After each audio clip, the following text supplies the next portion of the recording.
Thomas and Friends. Duck, the Great Western Engine. Hi, my name is Werner. I've been reading hundreds of books for you. Please subscribe to see them all. And watch until the end, where a surprise is waiting for you. Mom can help you there. Thank you. One morning, Percy was talking to Gordon and James in the engine shed. "The fat controller is getting a bigger engine to help me," said Percy proudly. "Nonsense," said Gordon. "We don't need a bigger engine." "You just need to work more and chatter less," said James. Percy sighed. "No one listens to me. They think I'm a silly little engine and order me around. I'll show them." But he didn't know how. Later that day, Percy brought some coaches to the station. "Hello, Percy," said the fat controller. "You look tired." "Yes, sir," replied Percy sadly. "I don't know if I'm standing on my dome or my wheels." "Cheer up, Percy," laughed the fat controller. "The new engine can do the work here alone. You can help Thomas and Toby build my new harbor." "Oh, thank you, sir," said Percy happily. The next morning the new engine arrived. He was a Great Western Engine. "What's your name?" asked the fat controller. "Montague, sir, but everyone calls me Duck, because they say I waddle," replied the engine. "I don't really, sir, but I like being called Duck." "Duck it is then," said the fat controller. "Percy, come and show Duck around." Percy and Duck got on well. Duck knew how to make the cars behave, and soon they were almost finished.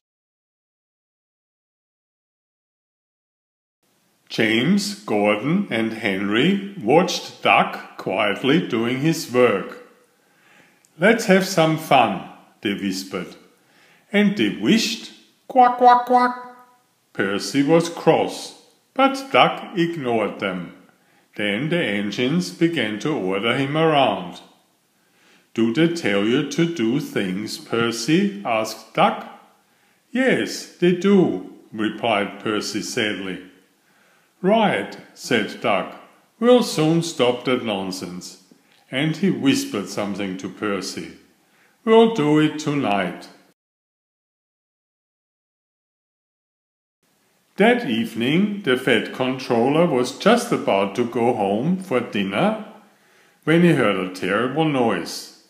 He hurried to the yard. Henry, Gordon and James were wishing furiously.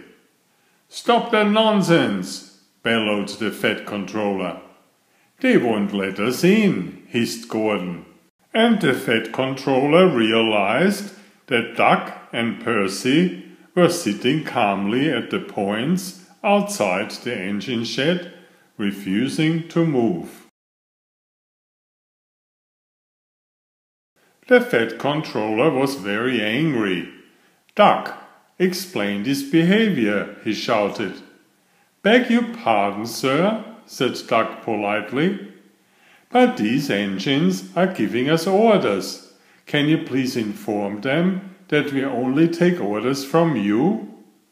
"Duck and Percy, you are causing a disturbance," thundered the fat controller.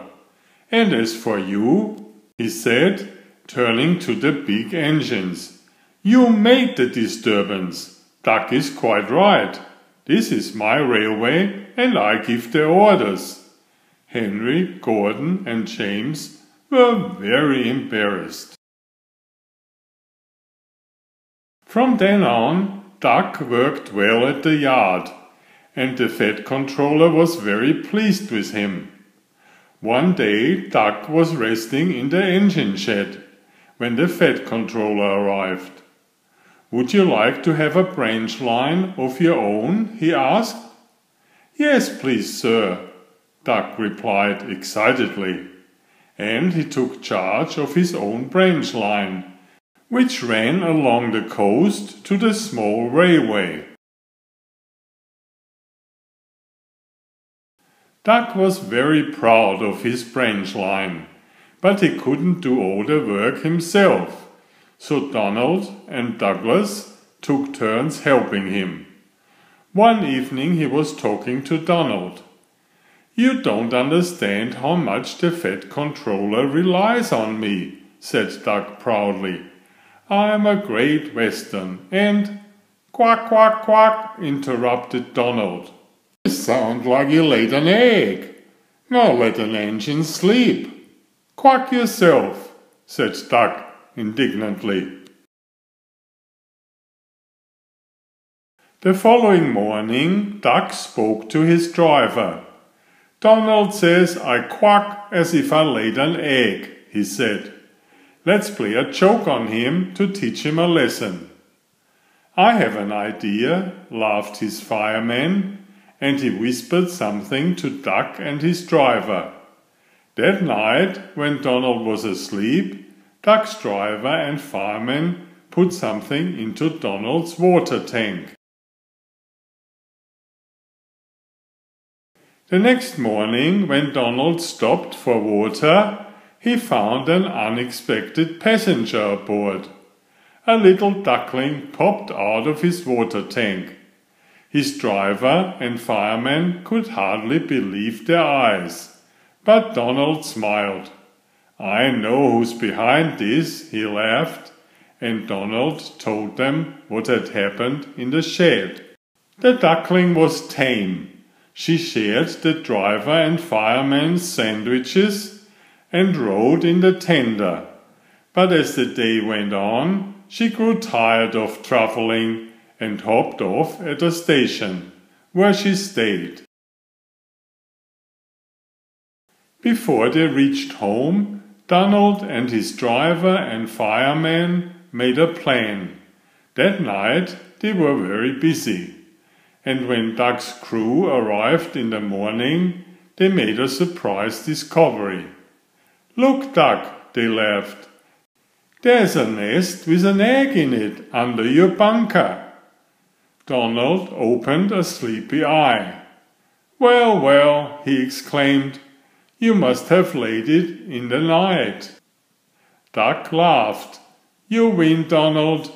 It would take a clever engine to get the better of you." Duck and Donald became good friends, and the duckling settled down at the station. She lived in a pond nearby, but she always flew back to the station to welcome the engines. Donald was her favorite, and she sometimes hopped on for a ride.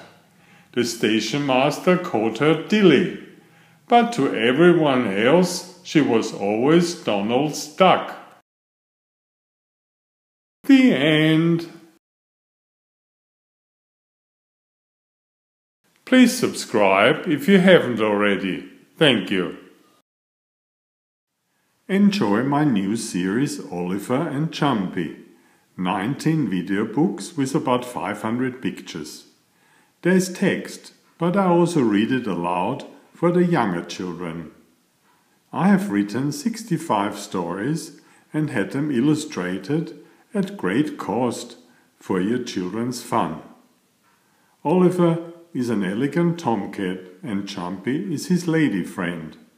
Oliver loves to ride in Jumpy's pouch when they go for adventures together. Please find a link to the first book in the description of this video. Please always subscribe and like if you find my effort interesting. Thank you so much.